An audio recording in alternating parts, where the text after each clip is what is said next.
The Right on Point podcast is a candid discussion of your legal rights, civil liberty ramifications, legalities of possible mandates of COVID vaccines, and actions by our federal government and state governments. Plus exploring the untouchable topics within the National Vaccine Injury Compensation Program, the PrEP Act, and the Countermeasures Injury Compensation Program. Welcome to the Right on Point podcast with Wayne Rohde.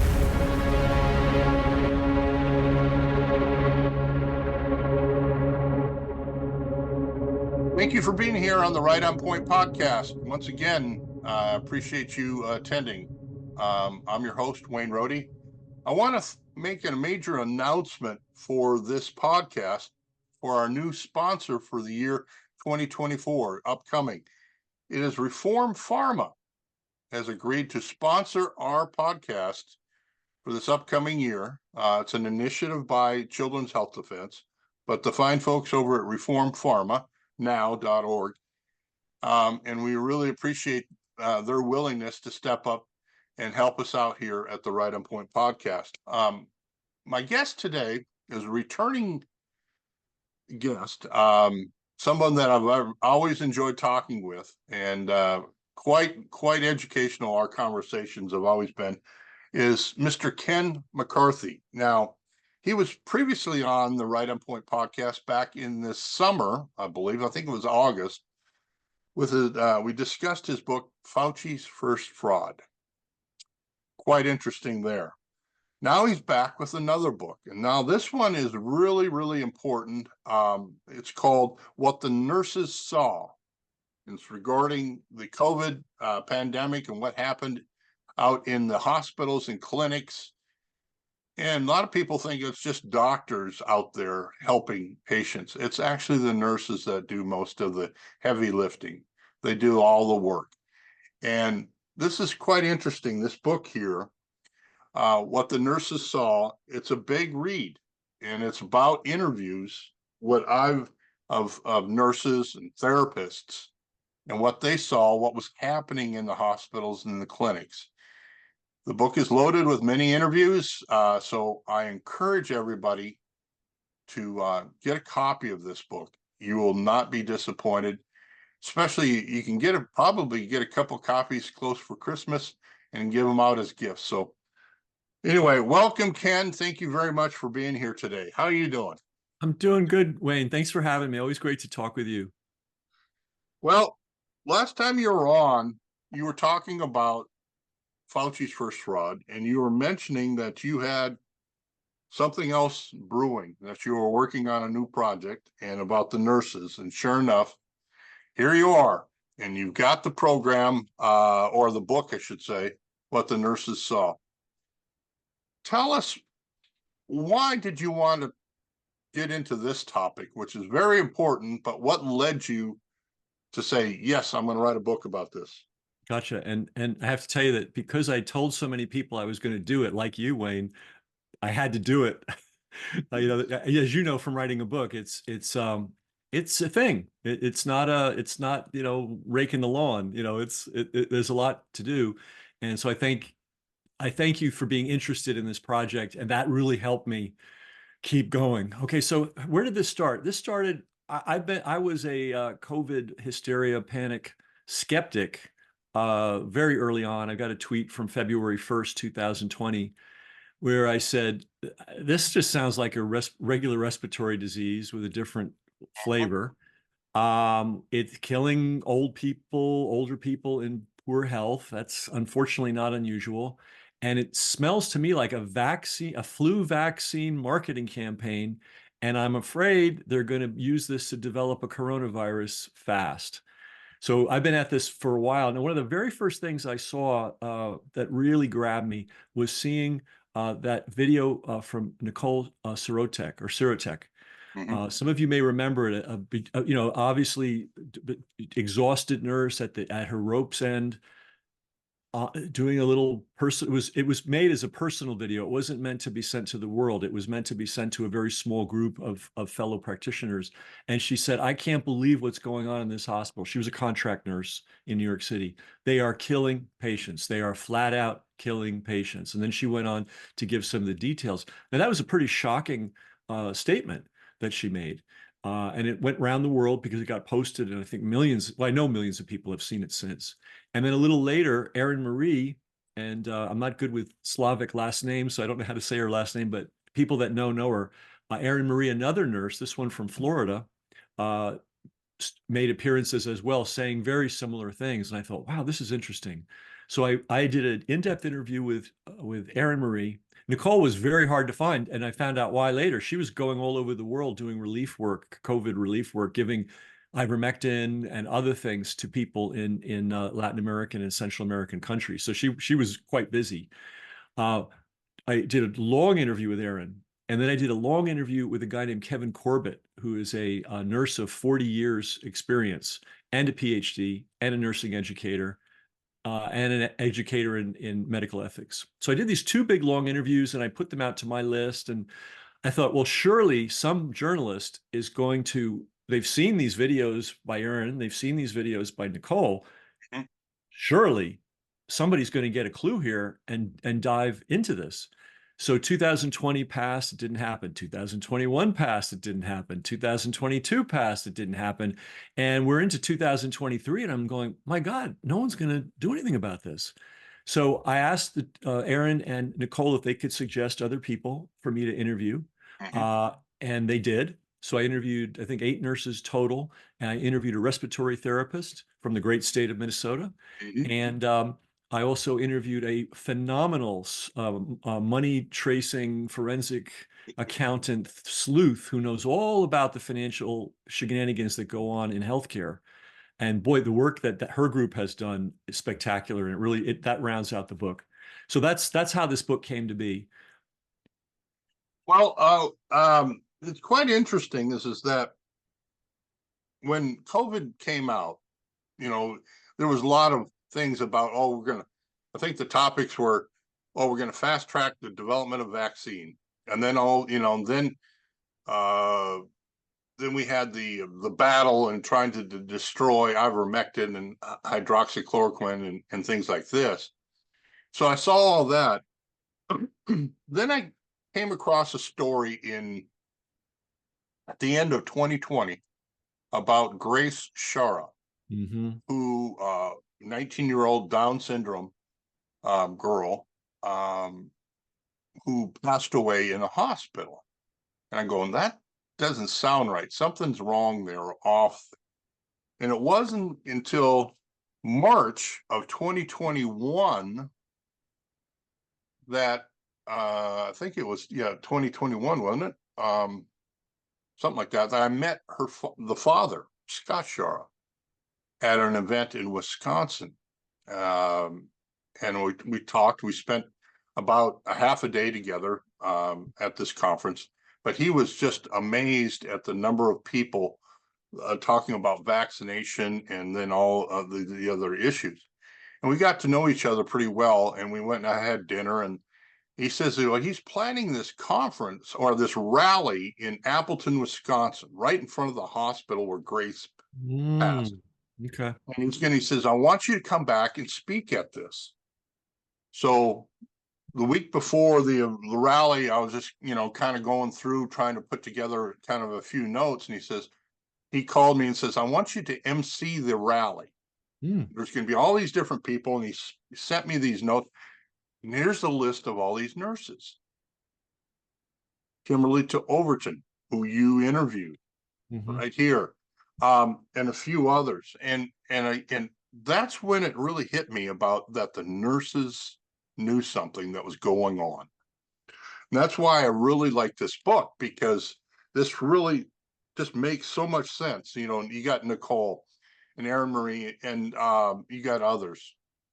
And I did that. And so thank you very much for doing this. I imagine you probably interviewed others. You just couldn't quite fit them into your book. Well, at one point, so I just sort of generate material and I send it to my guy that puts the physical book together and lays it out.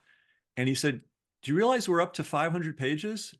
And I said, "Okay, got to stop, got to stop putting new material into the book." Yeah, this could have been. You remember the old encyclopedias? You know, we remember, right? The physical encyclopedias. This could easily be an encyclopedia, and it would only scratch the surface. And this is what I'm finding out now that the book is out. And I'm sure you know this, Wayne. You labor over a book, you research it every way you possibly can. You put the book out, and then people who get the book knock on your door and said, "Great, but did you know?" And I'm getting a lot of did you knows, and the did you knows could be a whole nother book unto themselves. It's You might have something there. Um, I think it needs to be a podcast. I think it needs to be a regular podcast every week that focuses on the mayhem that's going on in many U.S. hospitals. well, Just that one okay. topic. There's always this talk of what's going on in the hospitals and incentivizing procedures, and it's just crazy. The interview that I haven't read yet in your book, but I've had her on my podcast, is AJ DePriest out of Tennessee. An amazing woman and what Absolutely. she's been able to dig in. Tell us what she shared with you in regards to the money trail. This is important for people to know. Well, here was a shocker. You know, I was aware that if a hospital would get a positive test on somebody and check them in New York State, they'd get about $15,000 right off the bat just to get started. But there are other states where the number was in the six figures. So just to get that positive test and quote hospitalize somebody was a six-figure payday. And of course, they were very motivated to get positive test results. So, and they could test for free because the testing material was given to them for free. So we heard many stories about someone would come in for something and they would just test and test and test that person over and over and over again until they could finally come up with a positive test.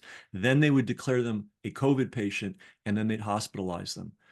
And I've actually gotten greater clarity uh, thanks to talking with many, many other people after the books come out. So I want to explain what I understand of the process that these guys have set up. Mm-hmm. And AJ points out there's a payment at every step of the way. You get paid for putting someone on remdesivir. You get paid for running a full course of remdesivir, which is more than one dose, right? And a dose, by the way, is a bag that's put into your veins intravenously. So the nurses often talk about hanging a bag, you know. So you get paid only if you get paid the best if you run an entire course. Some of these patients, they ran multiple courses on because every single time they ran one, they could hit the cash register. And one of the adverse reactions to remdesivir, which is a failed drug, it was used, they tried to use it to stop Ebola and it failed. And one of the things they noticed is it was destroying people's kidneys and livers. So that was a payday. So here's what I understand now. And by the way, I made one big mistake in this book. My subhead makes it appear that this is something that happened. It did happen, but it is happening right now. I'm getting reports from the field because now I'm in it. Now that the book has come out, of people dying this way right now, like this week. So they're still oh yeah, this is yeah, I didn't, like I was a fault of imagination on my part when I was putting the book together. Maybe it was wishful thinking that okay, I'm going to write about an atrocity that has already occurred and that needs to be exposed. The atrocity is ongoing. Okay. And there's another element to this way, which again, I didn't consider till the book was already out, but I will be talking about it, and we're going to talk about it right now, is the system they put in place is still in place. And all they need to do, let's say they have a new virus, a new one that they declare is the most fatal virus of all time. Neil Ferguson comes out and says everyone here and everyone in the universe is going to get it, and 99% of them are going to die, and all that fraud. They can start the assembly line again. There's no barrier, and this was an assembly line. And if if you have a question, I'll answer. But with your permission, I'll tell you what the assembly line is. For Okay. it. So This is you're disturbing to me, but yeah, go for yeah. it. I mean, and you and I are into this, and I wouldn't have known this stuff had I not decided to write this book. Mm, And see, we here. If I could just do a little sidebar, no one's wearing masks anymore, so people aren't worried about that. Kids are back in school. mhm. Businesses are open. I think everybody knows the vaccines are an absolute fraud and a danger. So all that's kind of covered. But it's like the 800-pound gorilla who's been quietly, wrecking everything in the background, is still out there. And I think and you'll really appreciate this uniquely. The reason they were able to get away with it is the same reason they were able to get away with vaccine injuries in the early years, because the victims were all one-off and isolated. Okay. Now, thank God, groups have formed, your book, other books, the awareness has grown that vaccine injuries are real, they happen, and there needs to be justice, right? So that movement exists, and hopefully it's growing every day. But you know how it started with some isolated families that didn't know what hit them. And then when they tried to find out, they're hitting the brick wall. So this is the exact same dynamic that's happening with these medical. I'm going to call them murders. People can argue with me about that. The nurses call them murders, so I'm going to go with murders. If somebody wants to tone the language down, let them do it. But I'm calling them murders. So the takeaway, and then we'll get to the assembly line in a second, is this system is still in place. They can fire it up anytime they want. And then the other thing that I didn't put in the book, I kind of hinted at it. I said, look, 1 million plus people died of COVID, supposedly COVID, in the United States. 92% of them died while they were in the care of a hospital. How many tens or hundreds of thousands of people died as a result of these protocols? It's a knowable number. It would take a tremendous amount of research, and we could talk about the research that would be needed to get that number. But I think we can safely assume this is not a one tragedy here and one tragedy there. It's tens of thousands and possibly hundreds of thousands. So, and ongoing, and the assembly line still exists, and it can be fired up again. So here's how the assembly line works. You're sick, and you're sicker than normal, Right. and you get scared. So you go to the hospital. They give you the test du jour, for the virus du jour, the virus of the month club. And they find that you've got COVID. And they're like, whoa, you got COVID. And of course, everyone's been terrorized that they're going to die if they get COVID. And of course, the person's going to be upset. And right, you're in a no one's happy in the emergency room. And this is a dangerous line. Everybody should be hip to this now. Would you like something to help you calm down or help you relax? Uh-oh. Yeah. And they give you a sedative. And I have to confirm this, but the person that told me this is very credible, that once you accept a sedative in a hospital setting, you have now changed your legal status. Normally, you can walk into and out of a hospital. Once you take a sedative, you're now in the class of somebody who is of a potential danger to yourself and others. Why? Because you were so upset you needed a sedative. All right. So now they got you. And then they put the BiPAP on you. The BiPAP is like a face mask, all right? It's not full-fledged intubation and venting. And we need to talk about what venting means. And we cover that in this book in detail. I think a lot of people still don't know. But they go with they could easily give you a thing, I forget the technical term, the one up in your nose, and you have the hose, Mm-hmm. cannula or something. Something like that, right? They could easily give you that, but no, they want to give you the BiPAP. So this thing covers your entire face.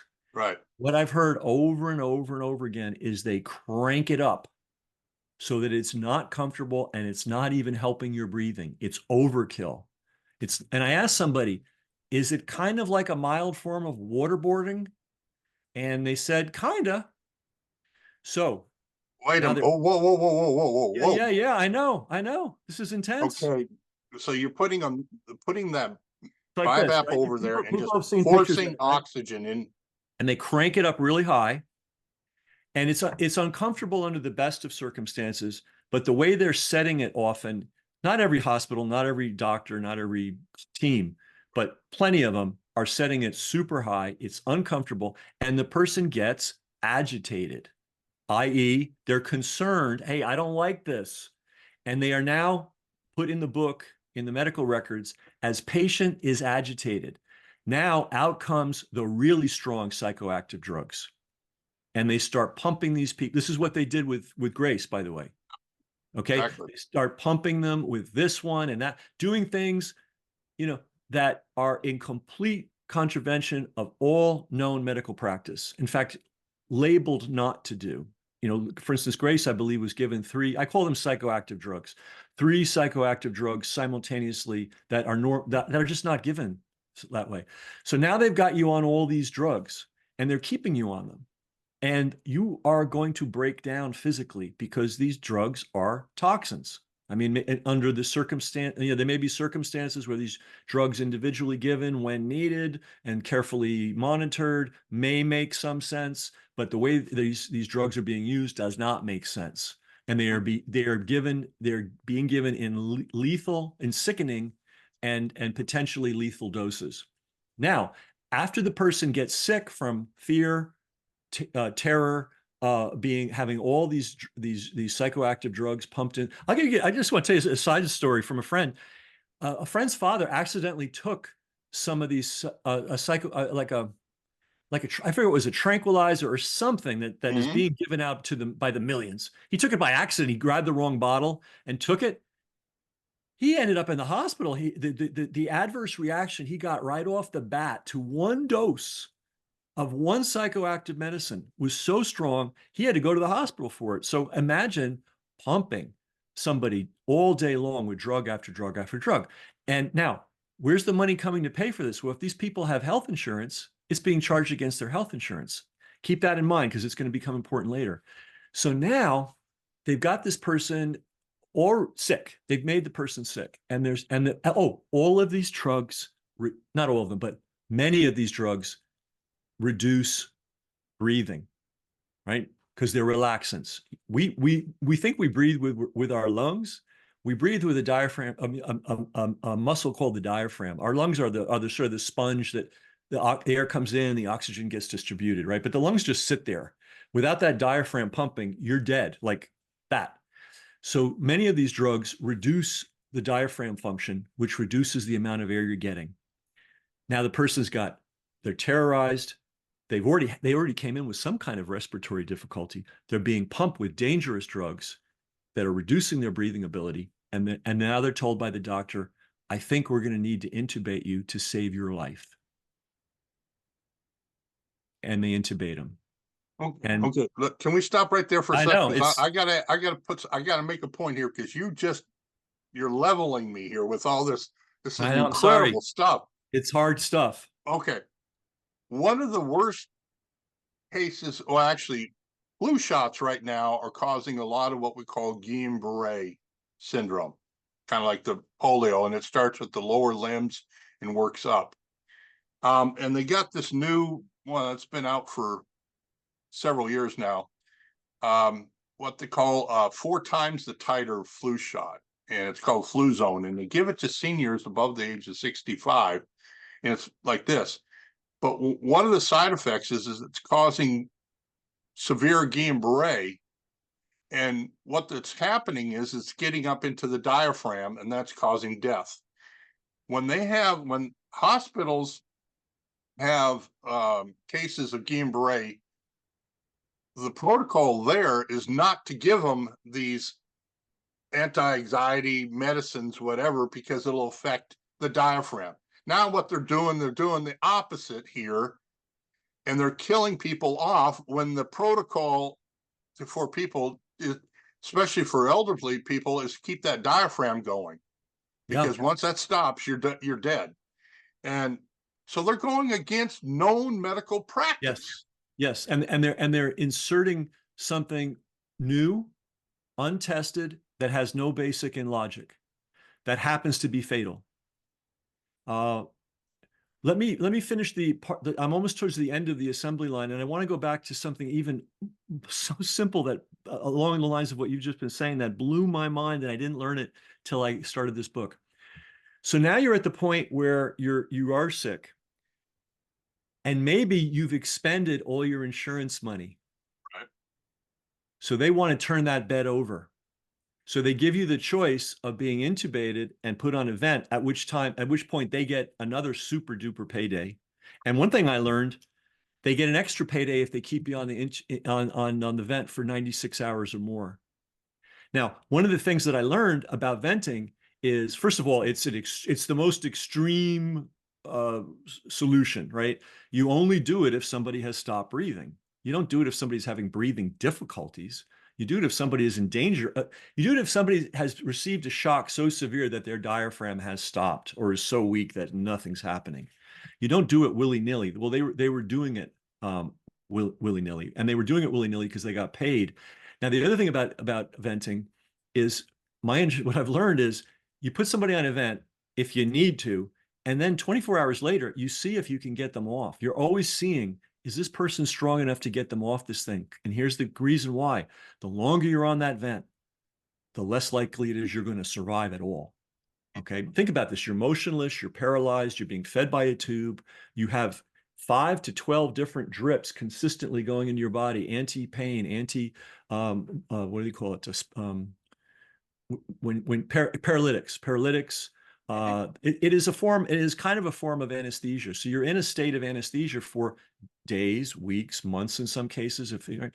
So you really want to, if a patient can get off that, you want them off as soon as you can. So what did the federal government do? They incentivized keeping people on for 96 hours, because if the hospitals kept them on for 96 hours, they got another bonus. So everything they did was designed to kill. Now, if you refused the vent, then they would send you to palliative care. Those were the two branches. Those were your two choices. We're either going to vent you or we're going to kill you. Because palliative care under normal circumstances is a person that is actually naturally dying, and it's maybe really uncomfortable, and there is no hope to save them, and they've decided they want to go, and you're easing them, you're helping them, But they are now using palliative care as a way to take people out faster, and this, I think, is what happened to Grace. Remember, the family refused the vent. So what happened? They jammed her up with all kinds of drugs that are normally used in palliative care. Like, let's say you're dying of cancer and you have just bone-racking pain. It's just agony. That's when you give somebody these powerful drugs, to take away that agony. You don't pay an otherwise healthy young lady those kind of drugs. So they bring it in. I think I described how they bring it in. They take every penny you have left in your insurance. As soon as your insurance is done, they give you the choice, because now they got to clear the bed. They give you the choice of intubating you or sending you to palliative care. So let's go back to the beginning of the assembly line. We all know about ivermectin, and this is a sidebar. I've never heard anybody else say this. I'm sure some people know it. Bill Gates and the Bill Gates and Melinda whatever Foundation, who spends gazillions of dollars every year promoting world health, know damn well that ivermectin is a human drug, and they know damn well it's a safe drug, and they know damn well it's an effective drug. And the reason they know is they've sent hundreds of millions, if not billions, of doses of ivermectin to Africa over the last 10 plus years. How that got swept under the rug and didn't become the headlines, I don't know. But so while they were bashing us all for, hey, horse-paced boy and all this stuff, I mean, we could go on and on about it, but it gets even crazier. In the hospitals, if you were declared a COVID patient, you were not allowed to get ibuprofen, and they did not allow you to take. They did not diagnose you with treat you with the normal steroids that are always used for respiratory problems. Okay, so there's a protocol. If somebody shows up at the hospital and they got a respiratory infection and they've got inflammation, which accompanies that, of course, you give them an anti-inflammatory. That was, man, I didn't even know this, right? And then the other thing is there's a steroid. Unfortunately, I don't know the name. Our friend Mark would know, because he's a respiratory therapist. But there's a particular brand of steroid that apparently works perfectly for bringing down lung inflammation. And in fact, any doctor that used it, nobody died. And nobody that got this thing died of COVID or anything else. It brings the inflammation down. That steroid, which has been used for decades, was also banned. So not only did they ban ivermectin and vitamin D and vitamin C, they banned the very stuff that they had been using every day of the week for the previous multiple decades. So they guaranteed that if the disease continued its course, that it would not be stopped or settled down. It was going to run. And once it ran, they could put the BiPAP on somebody, fill them up with sedatives, and give them remdesivir, which damages their internal organs, and then give them that devil's bargain of, well, you can be on a vent, or we'll send you to palliative care. Now, about the palliative care, I think it was Mark. Was it Mark that told me this? And this is in Minnesota. Every state's different, every country's different. The deal was you couldn't in a nursing home or a care facility, you were not allowed to see your loved ones, even if you just weren't allowed to see them. But if you agreed to go to palliative care or comfort care or whatever euphemism they gave to it, you were allowed one visitor before they took you out. So there were people who hadn't seen anybody in months, who had been in agony physically, psychologically, emotionally, and all they wanted to see was one last person before they died, and they agreed to go to their death just to see that person. Okay, this is what happened. Well, okay. Wholesale. By the way, wholesale, not one-off, wholesale. Now, let's talk about Mark Bishofsky, a good friend of mine who you interviewed, a respiratory therapist. And he did something that a lot of people didn't do. And that is that he saw all the crap that was going on. He said, I'm not going to participate in this anymore. And he resigned his position, and he wanted to let the public know what was actually happening. Now, Mark's interview, quite revealing. But as a respiratory therapist, that's what he sees. He sees what's going on with the breathing. And what did Mark tell you that's really revealing that our listeners need to know? I could talk to the public about what Mark, what he's done and what he saw. But what did he reveal to you in the interview that just should wake up America and say, this is what's happening in our hospitals? Okay, so so just to give you the background, so a respiratory therapist, that's a serious profession. It's a 4-year training now, right? So 4 years learning how to do this, and then of course you have your clinical time, and you work under supervision, and now you're ready to work. And what is your job? Your job is to supervise people. One of your many jobs, but one of the harder jobs you do, the more sophisticated, complicated job you do, is supervise patients who are on ventilation. Because again, the person's paralyzed, they're unconscious, they are 100% dependent on the care around them. They're being fed all kinds of powerful drugs. And you need somebody to look at the patient, and those machines can be put at varying settings. And if you can take somebody off a vent, you want to. So these are all the things that a respiratory therapist is paying attention to. And he confers with the doctor.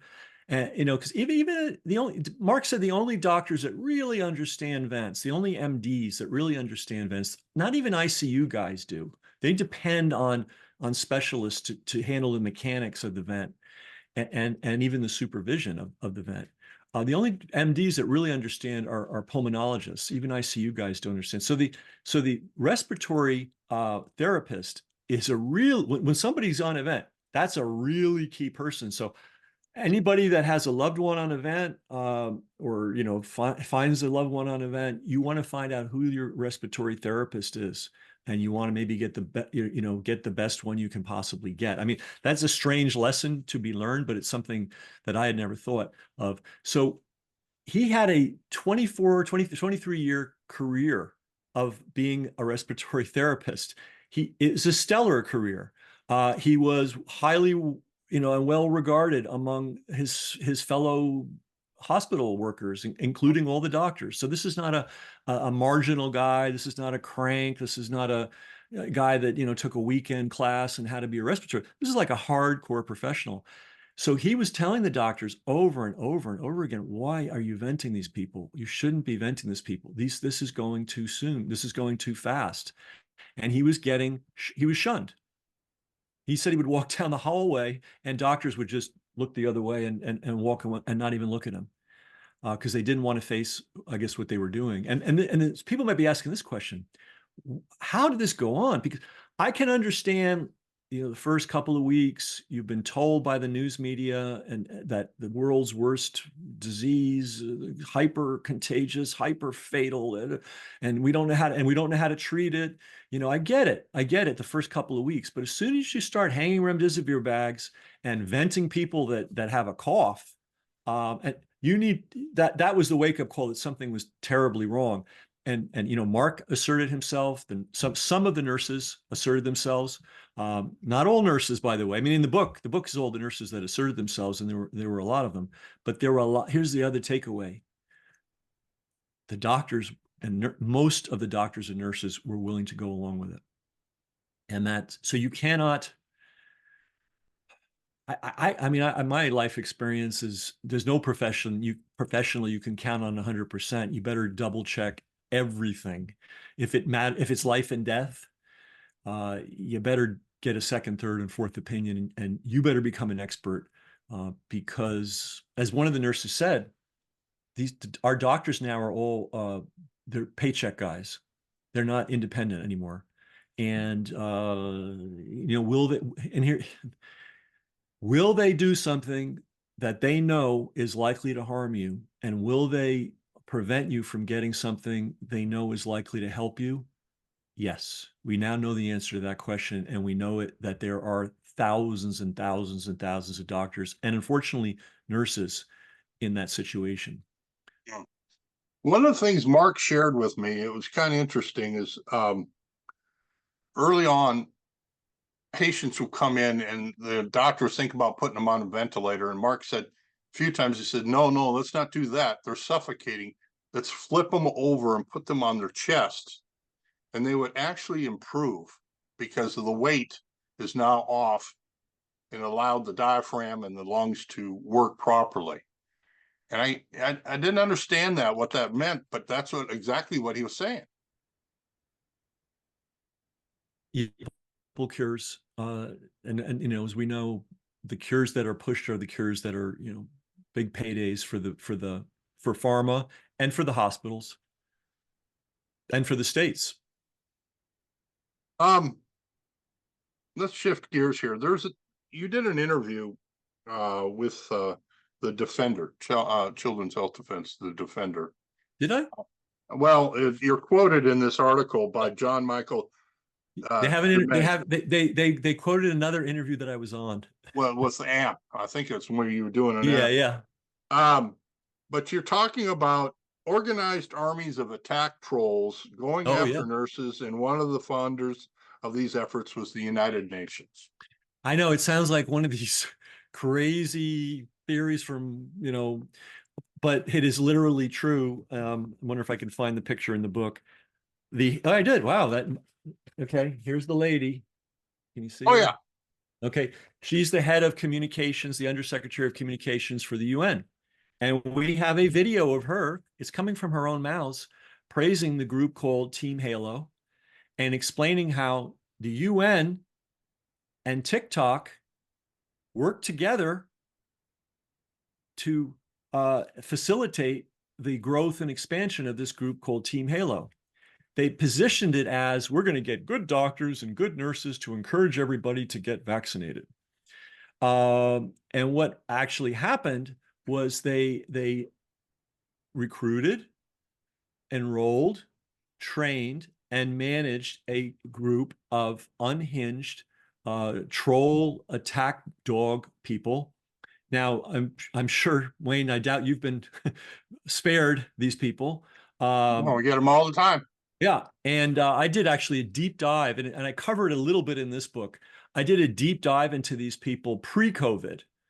There was a woman who was doing very successful therapy with vaccine-injured children, and it was working.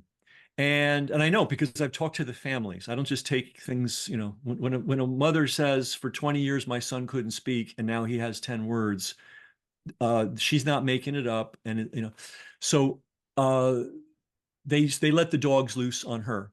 And because I guess I had some time on my hands at that time, I did like a roster of all the people that were involved, and I traced it all back. And they were definitely affiliated with Times of London, which is a Rupert Murdoch owned company. Because what they would do, and this applies to the current case too, but uh, I know this other thing so well because I documented it down to the last scintilla. What they would do is they'd take some random person and have them discover the existence of a dangerous protocol that's injuring children and the person that's doing it is evil. And so then this person would become the crusader, the citizen crusader. And then like 30 days later, the Times of London would discover them and put them like on the front page as a sign of, citizen journalism. And then they gear up the troll army. I mean, literally, Wayne. And something very similar happened to the nurses. So it's connected. They would have people going to family groups on Facebook. This is now we're talking about vaccine injury, and say, "Oh, this woman's using that protocol. Put her on the hit list." And the hit list meant they would find your name. This is the parents of these children. They would find their names, their addresses, all that stuff, and then they would call in a report to Child Protective Services. And the police and the Child Protective Services would show up at the door of this family, of course, out of the blue. Sometimes they behaved professionally and civilly. Sometimes they behaved like thugs. You never know. When you call the police, you never know what's going to show up. So you don't do it lightly. But anyway, there was one group, two women, one from Florida, one from North Carolina. They filed 300 plus child protective care things, right? They were under the supervision of a woman in England who recruited and trained them. And that woman is sanctified by the Times of London on a regular basis. They have pictures of her practically with halos around her. I mean, it is sick. And of course, we know the Murdochs are connected with GlaxoSmithKline. Is that the one? No. One of the son was put on the board of one of these vaccine companies. So SmithKline. SmithKline. And it was so funny. I read this really esoteric pharmaceutical industry trade journal, and even they said, "What the hell is this jerk doing on the board of this pharma company? He doesn't have anything. He doesn't bring anything to the table." Well, he brought the propaganda arm. So the same model, and pardon me for getting off to track of our main topic of discussion, but this same model was used to attack nurses. So a nurse would say, they're killing patients, or a nurse would say, "Hey, we're seeing a lot of vaccine injuries." And the mob would go and figure out, okay, who is this person? Where does she live? What state is she licensed in? And then they would file assaults, attacks on her nursing license. So people should know Nicole Surotek, veteran nurse. She had a graduate training in biology even before she became a nurse. She did, HIV research in East Africa. She worked in Syrian refugee field hospitals. She was a certified air ambulance nurse, which is the most, you three guys get in a helicopter and fly into the middle of the mountains and have to deal with a catastrophic health situation. That's the level of nurse she was. She can't practice nursing in the state of Nevada where she lives because of this troll army. And to take it back, it was organized and it wasn't necessarily funded, but it was endorsed, and the wheels were greased by the UN. Money came from the Rockefeller Foundation. I'm trying to remember some of the other companies there were companies that paid for it. But when you see troll behavior is normal. We're all going to get flamed. I mean, that was, remember, we've been on the internet forever, right? Flame wars, got it. Okay. What can you do? These are organized, weaponized trolls. There's somebody that's getting a paycheck to scour the internet to find unhinged individuals, to bring them on board, train them, supervise them, and assign targets. And there's a thing called AstroTurf, where a corporation, let's say they want to put a 50,000 pig, facility, in your backyard, and they'll create a group that says, Americans for the love of pork, you know, and then you'll be vilified as a man who hates pork and hates the American farmer and hates, right, and then they'll hire people to write letters and to the media and all this. But this is taking AstroTurf to a level of weaponization, and I would say there's a spectrum, right? On this end of the spectrum, there's death squads, right, where you get unhinged people who are armed killers and you send them out to murder people. All right. Then on this end of the spectrum, not violent so far, are these people. They're on the same continuum. They're just at different elements of the spectrum. So they did this to, so long story short, they did this to the good nurse, they did this to the good doctors, but they really jammed the nurses, because the nurses were more likely to speak up than doctors, numerically speaking. This is what Kimberly Overton was telling me. What happened to so many of her nurses, you know, over the last couple of years. She mentioned this to me. This makes a lot of sense. I couldn't quite kind of figure it out until you just laid it out for me, what was happening here. It took, if I hadn't done that deep dive, I was just so mystified. Why are people brutalizing this clinician, right, who has an autistic son herself, who previous to doing this work she literally spent hundreds of $1,000s testing every single protocol. She found one that she found very effective. She had Facebook groups in Brazil, in Germany, in Estonia, in Russia, in Latin America, you know, thousands of families using this protocol, getting good results. All right. How about sending some scientists to try to understand what she's doing? No, they just went after her, and they used the troll armies. In conjunction, by the way, I'm sorry, this is a key point. The troll armies work hand in hand with the US news media, or the UK news media, or whoever the news media is. It's not like, oh, there's some trolls sending mean emails. And by the way, some of these emails go way beyond mean. So it's not just a few, you know, it's not just even troll attacks. It's troll attacks in conjunction with news media attacks. There's a particularly odious journalist on NBC called Brandy Zadronsky. I'm sorry if I messed up her name, because she needs to be outed. She actually doxed, using the NBC platform. She doxed a mother who was treating a child successfully under an MD supervision, and she wrote a story, and those bastards at the NBC printed it, saying mother's poisoning her child.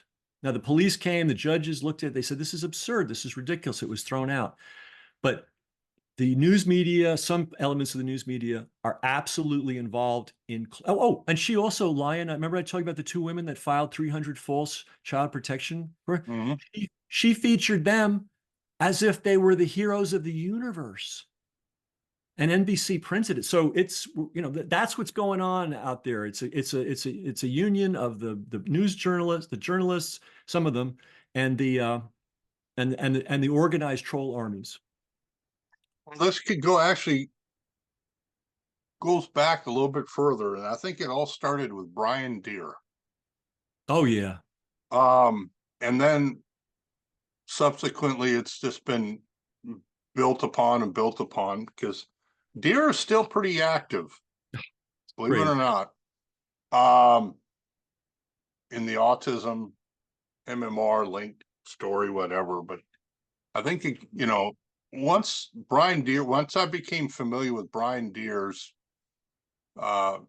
activities, it became obvious that, you know, you have troll armies, and they're everywhere, and you just depends on where you get into it. And so dang it.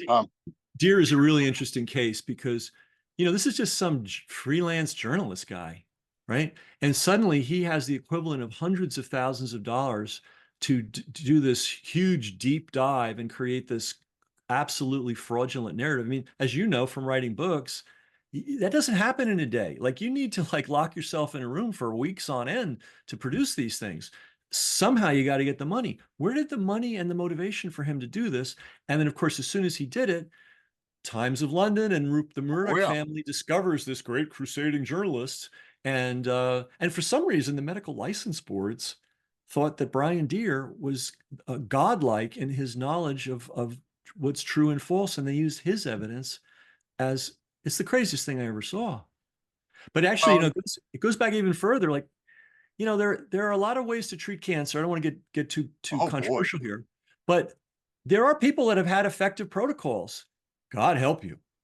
And that goes way back. That goes back to the 30s. They'll come after you with a whole nother army.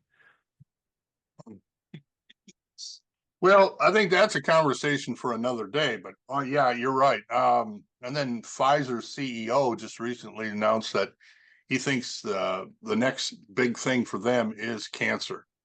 Oh, Um, pausing it? well, we know that is what he's doing, but now he's going to try to cover it up by creating medicines or also or vaccines or something to get their money and get back into the gravy train of the American Treasury and the taxpayer. That's what it is. So, okay, well, this is interesting conversation. I want everybody what the nurses saw, what they know, what needs to be done. This is Can I add two yeah. things? We have a website called whatthenursessaw.com where Good. you can order the book and get some additional information. A lot of the things that we refer to in the book, we have actually on video with the actual miscreants in government saying the very things that we said they said. Um, the other thing I wanted to say, oh, what was this? The book also covers the resistance movement as run by the nurses. We have something called American Frontline Nurses now. That's Nicole, a founder of that. We have Canadian frontline nurses who are doing great work. So this is not just about what happened and what's still happening. It's about these organizations these nurses have founded, and I go into them in quite a good amount of detail. And so I hope people get the book not only to learn how to protect themselves, but to find out these new health organizations founded by nurses. And what they're doing is they're creating sort of cells. So like, they got the big over umbrella, which does the training and the support. And then maybe in Duluth, Minnesota, there might be three nurses that are bound together. They've been thrown out, but they still have their knowledge, and they're opening practices where families can come to them and get health advice, which nurses are allowed to dispense. They can't diagnose, they can't prescribe, but they can do a whole lot of things. And to take this full circle is something you said right out the gate. Your doctor may see you for 1% or 0.5% of the time. The nurse is looking at you 99.9% of the time. They're the ones that are taking care of you. This may sound like a radical statement, but somebody proved me wrong. An experienced nurse has more clinical experience with patients than 99.9% of all practicing doctors, because clinical means you're with the person helping them, not you're breezing into the room, looking at some charts, barking some orders and disappearing. Care means you're there, you're seeing if they're getting better, you're seeing if they're getting worse, you're comforting them, you're educating them. So these it's a stupid hierarchy. Well, this is the men's job, this is the women's job, and the women's job obviously can't be. And of course, there are male nurses, but in general, and that hierarchy is absurd. It should be, and that's one of the things I point out in the book. Nurses should be respected a lot more. Nurses, when they're doing their job, are your frontline defense. They actually have an oath that they take when they become nurses to look out for your interests, even if that includes going against the doctor and going against the hospital. The nurses in the book and many, many more honored that oath. So this is an introduction to another dimension of nursing that people aren't aware of. When I had my knees replaced a few years ago, Ouch. too much hockey and football when I was a kid in Yeah. high school and stuff like that. But I had to have them replaced. I saw my doctor for about 5 minutes, a few hours after surgery. But for the 2 days that I was in the hospital, it was nurses, plus the physical therapists that I think that got me up walking around and pushing me. But the nurses were the ones providing the care. Right. Doctors, 5 minutes. Of course, I saw the doctor prior, after I understand it, but it's the nurses that do the care. They're the ones that do the work, checking in on you and making sure you're fine. And then, all these other things. And so you're right. It is the nurses that do the care in the hospitals and in the clinics for here in the United States, plus also in Canada. And we need to respect them a lot more and honor them, because that's what they do. And let's support their independent efforts in these new organizations that they're Right. forming for our own good. This isn't even do-goodism here. This is self-preservation. Right. So it is. Well, a lot of times when nurses go on strike, people are going, oh, they're just a bunch of greedy. No, they're not. They're not greedy. They're underpaid, understaffed. We need to take care of them. It's for our own good in our own society. Right. One of the things I learned from this book, you asked me things I learned from the book, is the profession of nursing is under attack and it is being officially degraded. One of the things that was shocking about this book is they would create these specialized cohorts. Right? It was a liability-free zone, right? No, full immunity for anything that happens in the COVID ward, including bringing in people onto the ICU that had never worked on an ICU before, including bringing in nurses from other countries and doctors from other countries, which is normally, everybody knows the story about the eminent physician from, Poland that moves to the United States, and he's mopping floors until he can go through all the hoops to get his doctor's credentials verified or validated in the US. They let that go. So we had people flooding into this country who could barely speak English, who did not even have the relevant credentials to be in an ICU. We had nurses. I had heard originally that it was graduate nurses that hadn't even had practice of any kind, let alone ICU. They had nursing students working in the ICUs that had never been in an ICU before. So they're acting as if, hey, you're all plug and play. It doesn't matter whether you're qualified or you've had training or supervision. We can put you wherever we want. So the fundamental functioning, and the interview with Kevin Barrett from the UK, he talks about it from the viewpoint of the National Health Service. It's a controlled demolition of our healthcare system, and one of the pillars they're taking out is nursing, the traditional role of the nurse. That's horrible. So, okay, well, very good. Thank you very much. You've been watching and listening to the Right on Point podcast, everyone. As always, it's a candid discussion of your civil liberties, issues, and your legal rights with your government. We discuss what no one else will by digging deep into the PrEP Act, the corruption of the CDC, FDA, legalities of the COVID pandemic, and what is happening in our global community. I want to thank my guest today, Mr. Ken McCarthy. Everyone go out and get his book, whatthenursessaw.com. Order it now. Thank Ben Smith from Backwoods Media. He's my video editor. I think he's got some work to do. I've stumbled tongue-tied a couple times, and I'll get him to correct that. I want to thank our new sponsor, Reform Pharma, and thank the many listeners and viewers of the program today.